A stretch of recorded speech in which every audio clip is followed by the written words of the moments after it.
The home of inspiration every day. Most people give up on themselves easily. You know the human spirit is powerful. From news, countries across the globe have been hit by the COVID-19 virus. Views, There's a global trend to see an increase in GBV incidences, specifically domestic violence. sports, What's he say?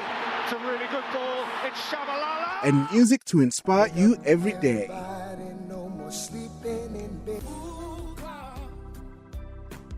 This is Vuga Online, your inspiration radio station.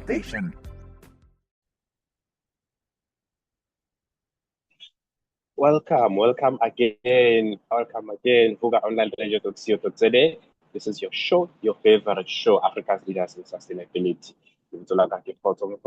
AKA DJ Hotlane, and I am here with a very powerful guest, very inspiring guest. It's Thabiso Mashaba from Botswana.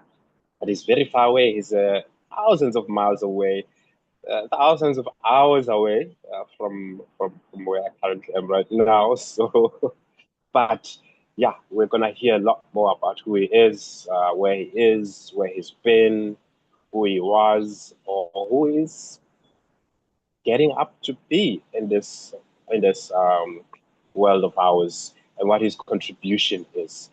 But before we get into that, it's Vuga.co.za. Tell your friends, tell your family members, your religious leaders. They should know about this. The priests should know what's happening to the environment and what solutions are there and what's happening. Tell your teachers, they need to know as well. Your cultural leaders, they need to know. Your chiefs, your kings, your counselor, everybody in your community.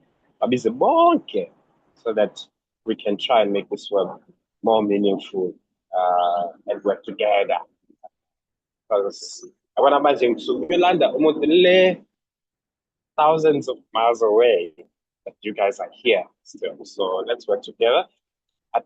Yes, Africa's Leaders in Sustainability on Instagram and Vuga Online Radio. You have us on socials. Tell everybody else who's not on socials. Engage with us. It's Vuga Online Radio on every social.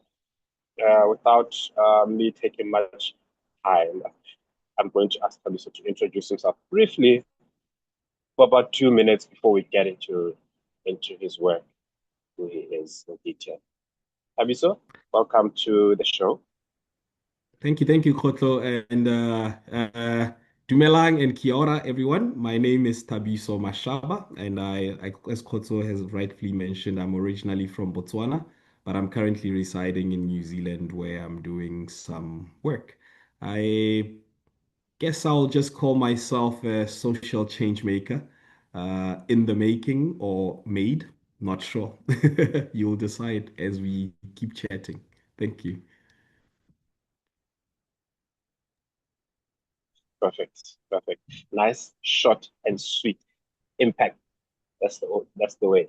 And Thabiso, we're going to go in a quick break. I think some coffee, some tea for the listeners before we get into it. We'll be back. The home of inspiration every day. Most people give up on themselves easily. You know the human spirit is powerful. From news, Countries across the globe have been hit by the COVID-19 virus. views, There's a global trend to see an increase in GBV incidences, specifically domestic violence. sports, What's he say? It's a really good ball. It's Shabalala. and music to inspire you every day.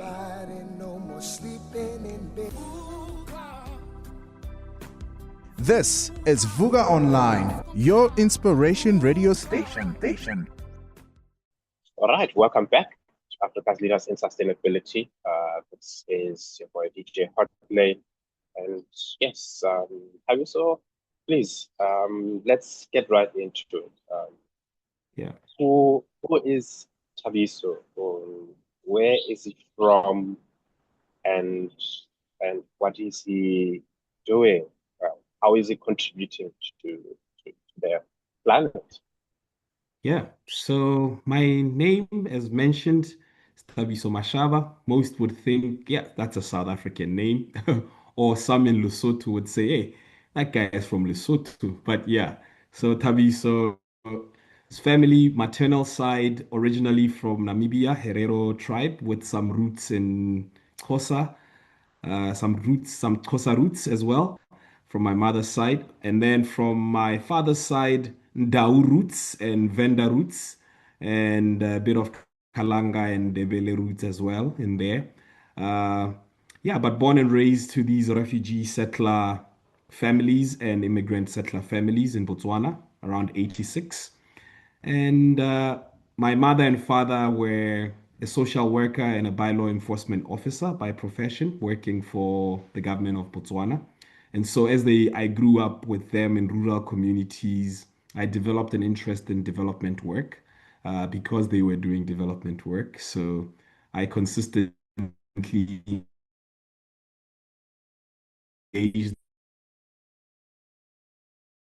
them and marginalized or do right by those who were marginalized. And I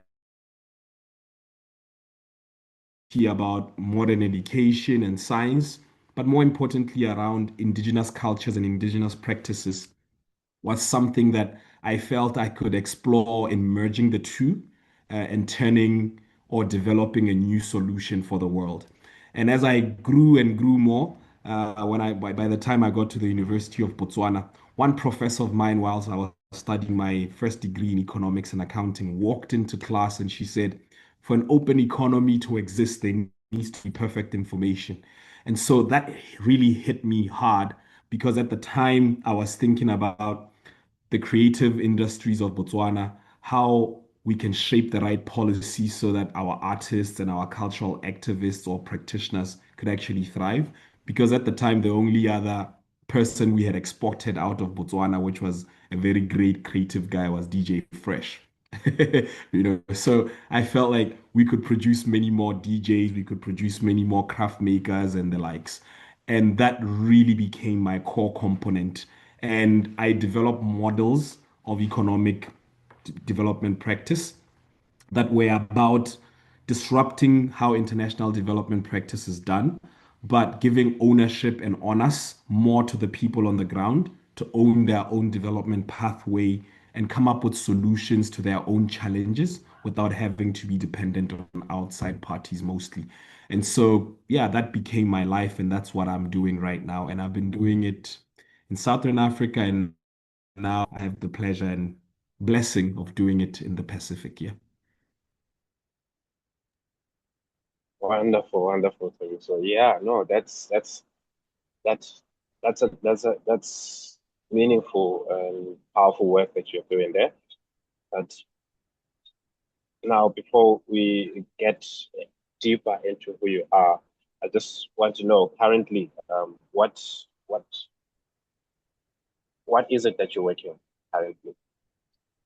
Yes, so currently here in New Zealand, so where I'm staying, there's a lot of forestry practices.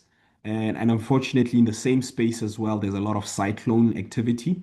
So from time to time, heavy cyclones do come. And when they do come, some of the slash or wood debris that's in these forestry lots rolls down, destroys properties and the like. So I'm working with the community and we've designed a very low cost and appropriate technology solution to turn that forestry wood debris into biochar. And then we take the biochar, turn it into fertilizer, and apply it back into the soil so that we are able to sequester the carbon, but also to help stabilize the soil so that it doesn't landslide and all of those things, but also help it heal because it gets eroded when these cyclones really do happen.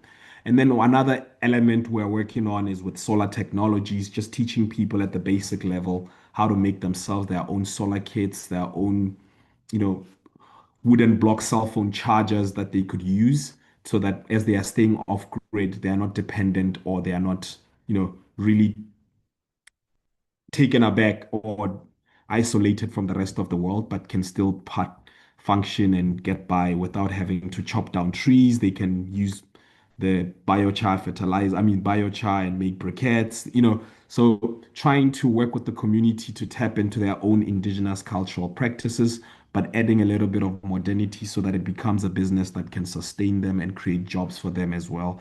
So it's a faceted, continuous development model that I have developed in Africa, but exploring here as well in New Zealand. And yeah, it's quite interesting to see some synergies, but also some lessons that we could also borrow from this side of the world, and some things that we are bringing this side as well.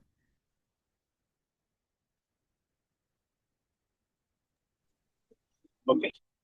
Hey, thank you, Thabiso, for sharing that. I'm gonna kick us on a quick break, and then we're gonna come back and just speak a little bit more about your contributions in Botswana. I think you had some work done in South Africa as well, and then how that ties into what you're currently doing now and what motivated what you're doing now from um, your previous work. But we'll be back. How do you know the life of personal coach you're about to work with is who they say they are? How do you know if they can do the job? At the Africa Board for Coaching, Consulting and Coaching Psychology, we can tell you. So, before you share your secrets and spend your money, check with us first.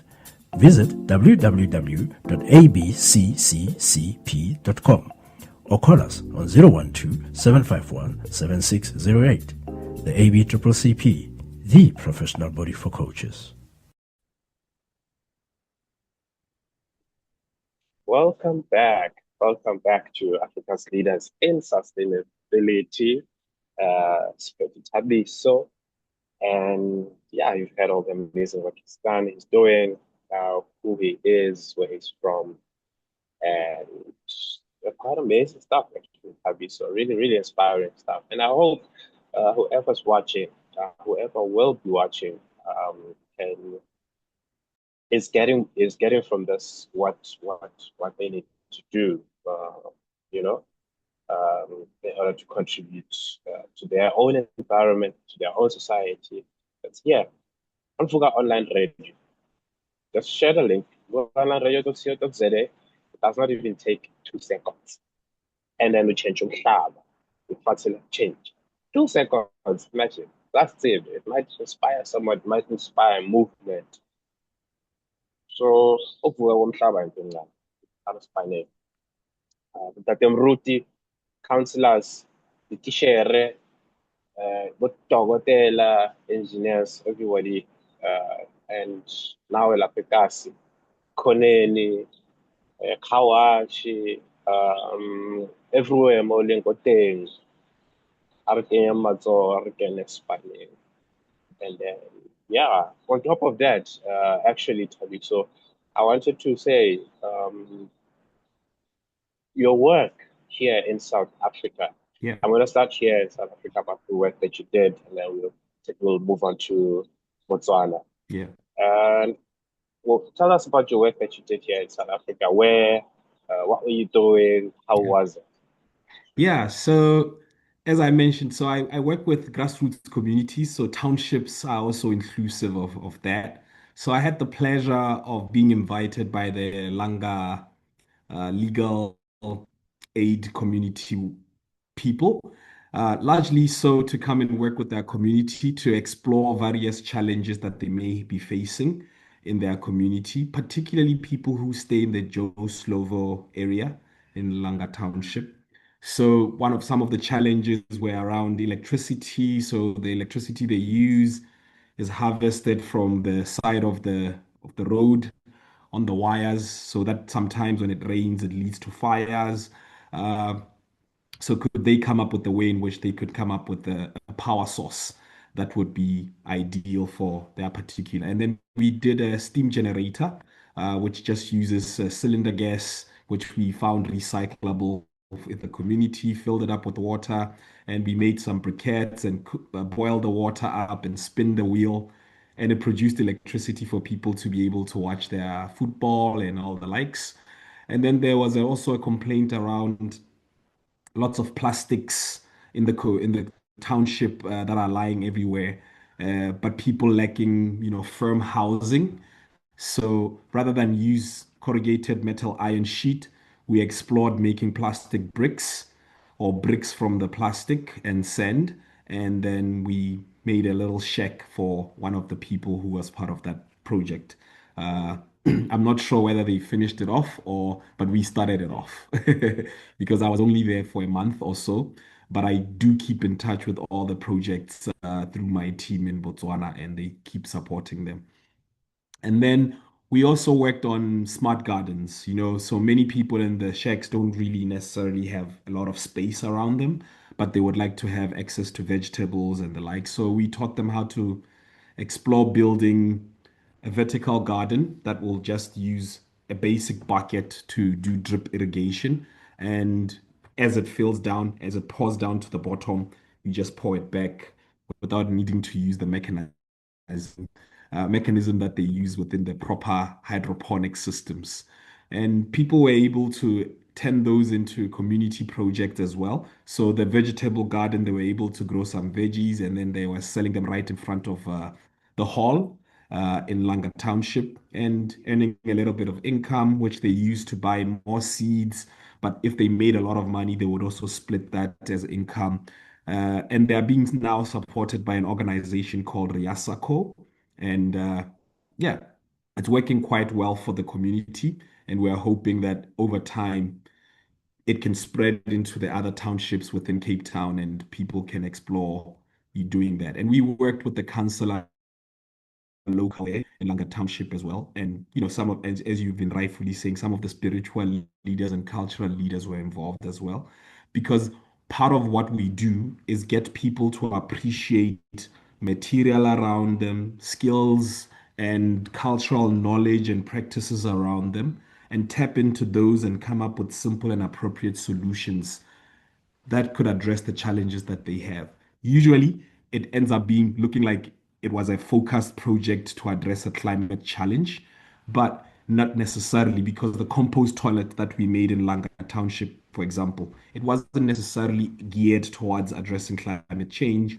It was geared towards addressing people having comfort within their shack to be able to use a toilet, but also use the same compost to put it into their gardens and then grow from their vertical garden some vegetables which they can eat. And so all of those it looks like it's a focus around climate issues, but it's really a focus around livelihood issues. And because climate issues and livelihood issues and poverty issues are sort of cross-cutting, and the multi-dimensional approach that we use then addresses that in that aspect. Yeah. Hey, yeah, no, I was sure my father. Yeah, yeah, yeah. What's am I? Yeah, what's am I? Oh, that's amazing, man. That's amazing work, and I'm sure, in the townships, uh, there's still some people that still work. I haven't seen them. I know Langa is in Cape Town. Joe Slovo also is in Cape Town. Yeah. I'm actually based in Cape Town, and I'm looking. I'll be looking for some of those projects. I try looking for them whenever I get the opportunity. I'll Yeah. have a look at that one. See how far it Yeah, is. I can connect you to Maybe. the crew, and you carry the movement with them because they're very dedicated young and old people. So it was a good mixture of people, uh, and they are driven by the spirit of wanting to do something for themselves. We even had some people from Philippi who had actually came in as participants as well. And so, yeah, and people always ask me, so how did you stay in Langa? How did you survive? So I always tell people, you can put me anywhere and I will be there, because for me it's about immersion and living according to the culture of those people. So I get there, I don't say, hey, no, why are you guys sleeping in the shack? If it's the shack we're sleeping in, it's the shack we're sleeping in. Because in order for me to rightfully address the pain points that the people are feeling, I also need to feel them. So there's no way I can say, oh no, when you're sleeping in the shack, a rat may pass over and I didn't sleep in a shack and see the rat. So it'll just be based on lots of assumptions, and economics already on its own does a lot of assumptions. So to try and reduce the assumptions is the best way to go about it, through immersion. And we call that a valorization process. And I developed this such that, I explore human and human interactions first to understand their culture. And then based on their cultural practices, see which small steps of economic activity we can develop around those. And then as we develop those, we should put and wear a lens of the environment such that even if it's to grow big, it doesn't affect the environment in any way, or all processes are able to allow nature to restore itself without us having to spend a lot of money and using a lot of infrastructure to restore it. So then in that accord, for my master's thesis, I then explored a model of environmental accounting called energy evaluation. So EMERGY. So not energy, but energy.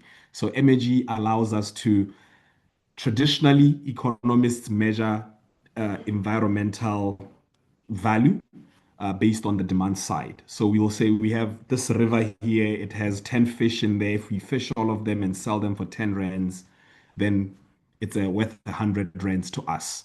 But if we look at the natural processes that go into making and giving us the natural resources that we have from the solar side, so the money we evaluate from the supply side, both even the economic activities that we derive out of the natural resources. If we do that, they give us a good and realistic fair view. But because politicians and policymakers believe in money, so you are able to then switch those also to what we call M dollars. So they are measured in solar M joules, and then you're able to turn them into M dollars. And then those M dollars are able to show you that the amount of money that you use in infrastructure or restoring nature is this much. And if that amount of money versus the amount of money it takes for the nature to restore itself, then you should reduce the infrastructure side of things and let nature take its course. Because the more you keep disturbing nature, is the more it will then react. And once it reacts, it leads to things like tsunamis, landslides, floods, things which are natural disasters because it's just trying to self-correct.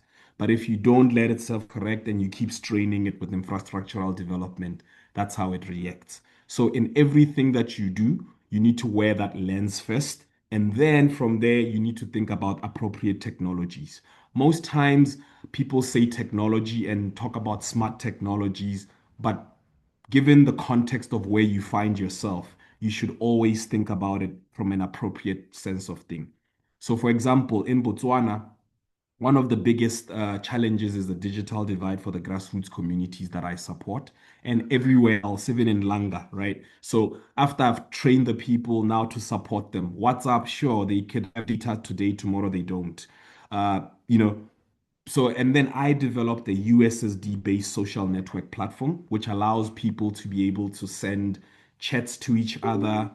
I think that USSD chat platform is very important. So we'll come back to that. But for now, looks like we've lost Thabiso for a little bit. So we'll be back shortly after a break.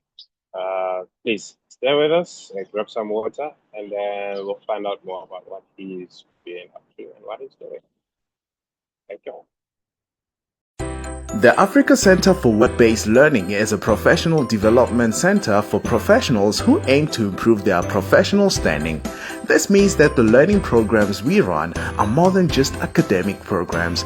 They are work-based programs that focus on leveraging your current experience as a professional to build your overall profile. A year down the line, the Africa Center for Work-Based Learning is developing into a preferred center for professional development in Pretoria, with 8 professional development faculties including accounting, teaching, entrepreneurship, as well as IT and many more. For more information, go to acwbl.org or dial +27 12 751 7608. The Africa Center for Work-Based Learning, where work is learning.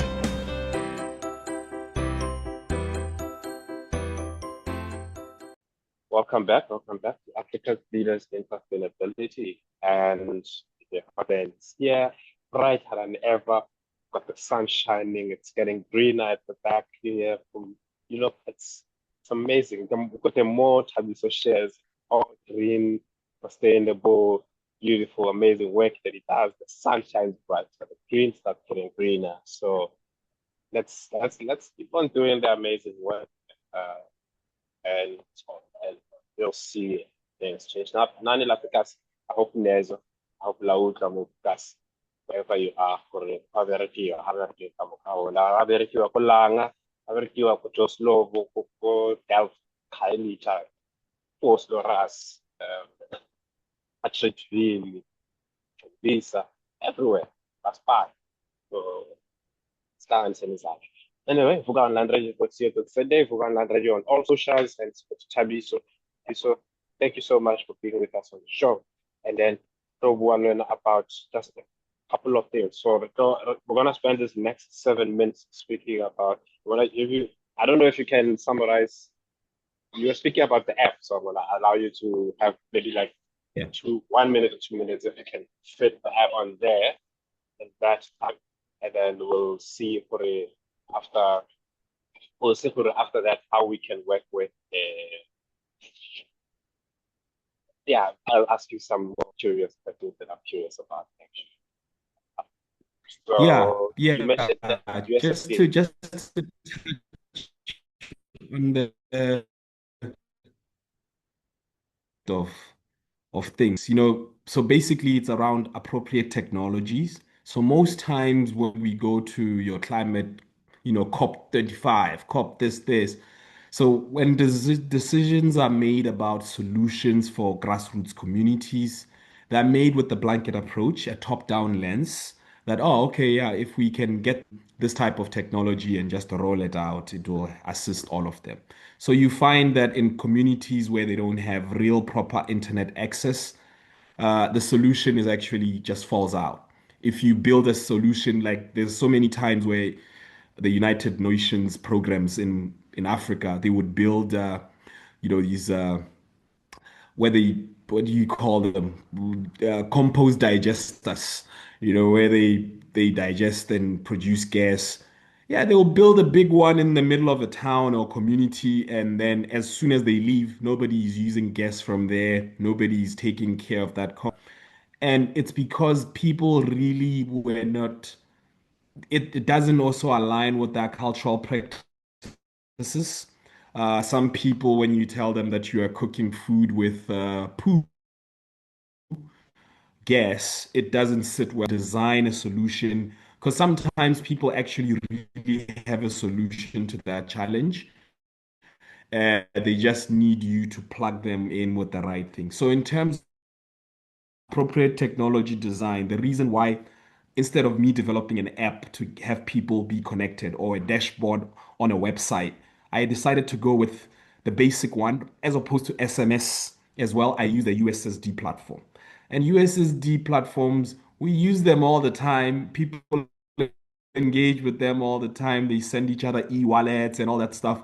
But we don't really see that as a solution for development practice. So for me, I turned it into a communication tool. So they're able to apply for our trainings, they're able to apply for our small grants, they're able to apply for technical support, they're able to apply to chat amongst themselves within our network and the wider global network that we have around their project. And this helps them move their projects forward and assures them of the consistency of our support. Because most times, as well, with consultants in international development, you come, you support the community with whatever project, and you pack your bags and leave, and they never hear from you ever again. So we are plugging all the key gaps that we have identified within international development practice and flipping development on its head by designing all the solutions from the ground up until they commercialize. And then commercialization is also not a thing that we chase. It's something that happens organically because if you chase commercialization, you run the risk of wanting to chase patents, but not really addressing the challenge within the community. So most of our projects, like the one you'd find in Langa, it's the vegetable project that maybe is turned into a community business because that one makes sense. But the plastic bricks project, they're just using it for their own home use. The solar, the generator, the steam generator, they're using it to power their house. and power their fridge, power their TV. So it's not necessarily that most times when you design a solution, you also need to worry too much about scaling it. Sometimes scaling it happens organically, and sometimes replication also happens organically.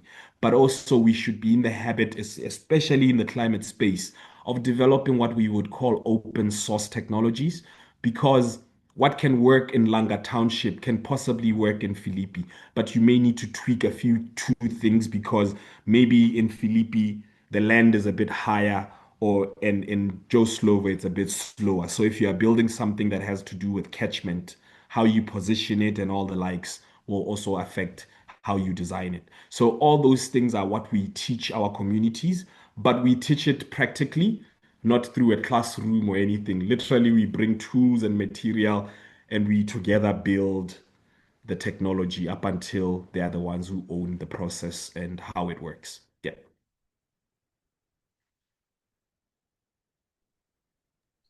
Thabiso, yeah, no, our episode is not enough for for a lot of things. Kind of like, because really the work that you do has done over the years, and you've been doing it, you've been replicating them in different areas, and more than replicating them, you've been identifying solutions specific to a particular area for whatever problem they have. And that is something that is needs to be cherished and needs to be celebrated, which we don't have much celebrations or recognition for such uh, accuracy in terms of development, sustainability, just growth, uh, to some extent. And I do appreciate the work that you're doing. Really do. No, thank you, my brother. Appreciate you Yeah, too. yeah. So I think right now I'm going to take us on a quick break, and then we're gonna come back. Right? When we come back, we'll wrap up the show on a lighter note. Some fun questions about you, about uh, your lifestyle, your, you know, just nice, beautiful stuff, man. Because really the world sometimes thinks that we are just here trying to tackle problems that are non-existent, trying to tackle um, issues that do not exist, and that will never solve a problem. So they think we don't have a life, you know. So that's which frightens somebody else, somebody wanting to jump into the space that you are in, thinking that no, quite boring, you know. Let's do that when we come back. This is DJ Hotlane, Thabiso Mashaba from Botswana, based in New Zealand. And we'll be back in a few, and also we'll touch a little bit on some of the light work that you're doing in terms of what are books, what are movies, etc. We'll be back. How do you know the life of personal coach you're about to work with is who they say they are? How do you know if they can do the job? At the Africa Board for Coaching, Consulting and Coaching Psychology, we can tell you. So, before you share your secrets and spend your money, check with us first. Visit www.abccccp.com or call us on 012-751-7608. The ABCCP, the professional body for coaches. All right, welcome back to Africa's Leaders in Sustainability. Thabiso Mashaba is program radio, also DJ Hotlane. I'm in Cape Town. I'm in Cape Town. He's in New Zealand, and we are just talking about amazing stuff, amazing work, which I hope inspires.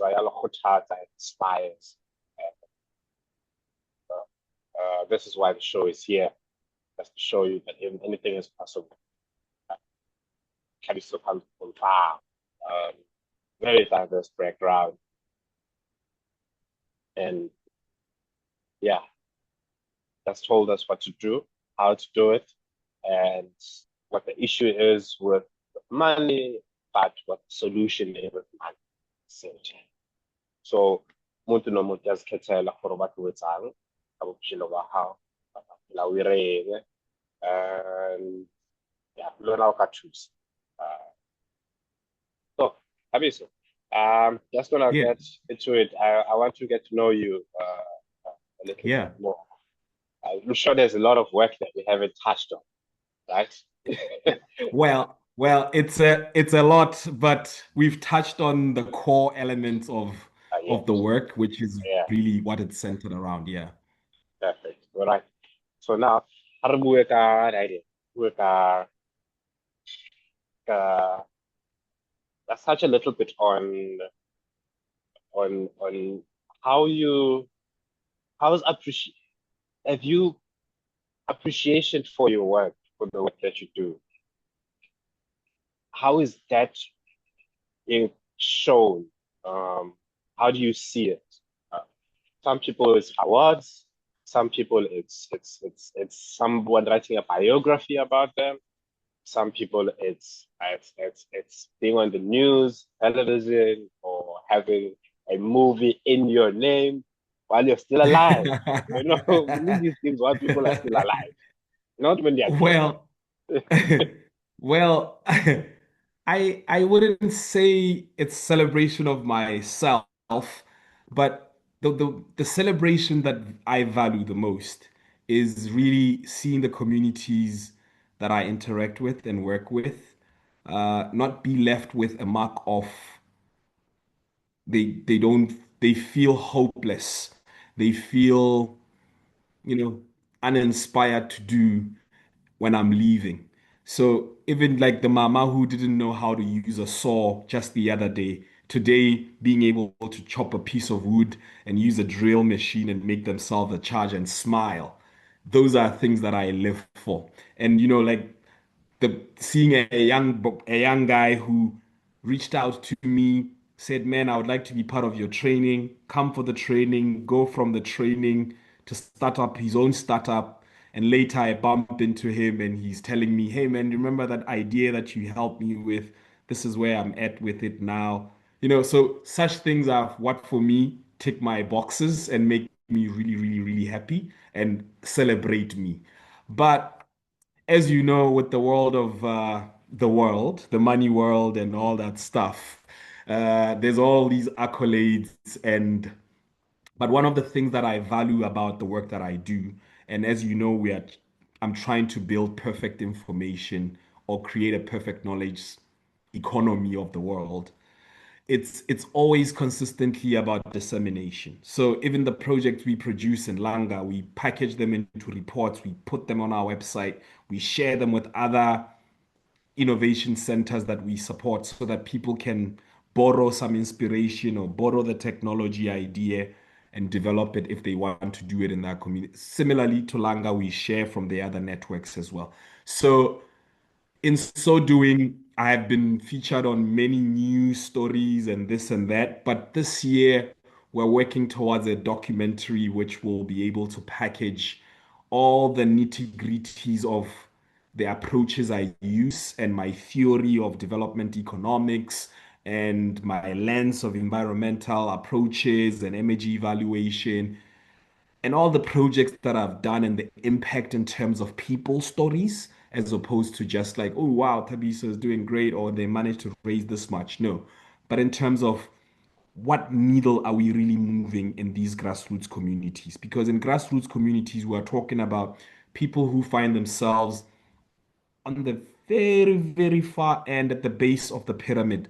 They could be staying in a town, but in a township, and living day to day is a challenge for them. They could be staying in a rural community. Accessing services of the broader country is a bit of a challenge because you are remote.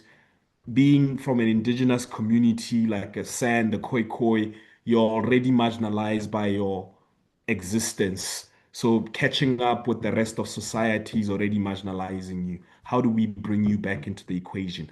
How do we encourage you to tap into your own knowledge and skills and see those as valuable, just like every other modern knowledge that is out there? Similarly, people in refugee camps who are not necessarily dumb people, but are just smart people that unfortunately there was a war in their community and they had to relocate. So All right. on a grander scale, these documentary and a book that I'm writing Yeah. will be part of a toolkit set that I'm dedicating to donate to the world so that anybody in every community may interact with it in any way and get inspiration from my own life story, but also from life stories of those that I've interacted with to shape up their own development pathways. Because I believe that it's not about the 1 billion hands, mouths that we have to feed, but the 2 billion hands that are ready to engage and make a difference in their own livelihoods. Thank you. All right. No, I was thinking. I cannot go one now. So now this is like Yeah. 4 minutes. So it's fine. I don't know that. I don't know that. Thank you so much, Thabiso, for being here on the show and sharing your story, sharing your knowledge. And in the next 4 minutes, So, right? So, because we have 4 minutes remaining. yeah. So here's what I'm going to say, and this is probably not for the show, but if you want us to redo this, let me know. And I'm available on Monday. Just if you are editing and you feel like, I think let's redo Thabiso, it, then I'm happy to redo it. I think we're gonna pause it there because now I'm gonna need to edit this. Oh, Because yeah. Sorry. Oh, Yes, God. 3 minutes now. Okay. Okay. Snap. All right. So, yes. We, so in this few minutes that I have, so I just want to ask you 3 questions, and then we'll wrap it up. Uh, or Mhm. rather, yeah. So, what's your favorite book? My favorite book. Ha! Funny enough, I'm not a big reader, but I have read one book by Sidney Sheldon in my lifetime. It's called Tell Me Your Dreams. It's about some split personality disorder. I think I have a All split personality right. disorder. Perfect. Second question. What's your favorite movie? My favorite movie, it will have to be Money Talks by Chris Tucker. And then, what's your favorite travel destination? Where would you like to go? Where would I like to go? So I still have it as a bucket list from my heydays as a deep house enthusiast. So I would like to one day visit Ibiza for one night. If you're mentioning that, I want to ask you what's your favorite song and DJ. By who, actually? Yeah, so my favorite song is a song by Roland Clark called Simple Things. Um, yeah, there's just a message in there about the song itself. So it's about how to take life simple and how it's like, yeah, yeah, it's a song that really inspired me and but there's many other songs. Uh, And then my favorite DJ, now that one is a tough one, but I would say, yeah, I think there's a guy in Botswana called Mr. O, but DJ Fresh remains an ultimate as well. Yeah. all right. No. So lastly, with this minute that I have chat soon, your contact. How do people find you? Um, Website, Oh contact, yeah. socials. Yeah, 1 minute. Yeah, social media, just Thabiso BLAK Mashaba. LinkedIn Thabiso Mashaba. Uh, I'm not on Instagram.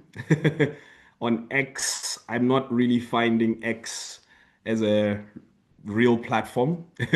So I'm mostly on Facebook and on LinkedIn, but you can also reach me out on email, Thabiso BLAK at these vuga-hands.org. And yeah, to call us, +267 7429 1007. That's also my WhatsApp dial. And so reach out anytime if you are looking for a training. Let's see how to reach you. If you are looking to get support in any way or have an engagement, that's what I like doing. All right. Alrighty. The video go, Thabiso.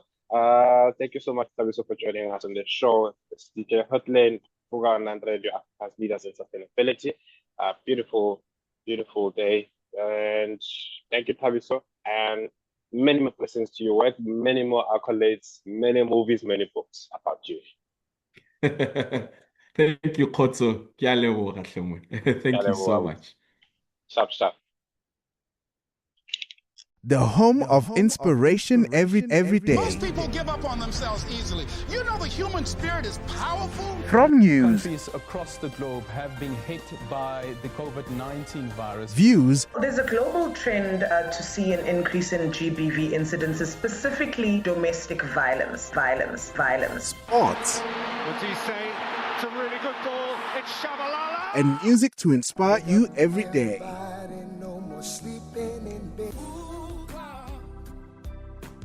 This is Vuga Online, your inspiration radio station.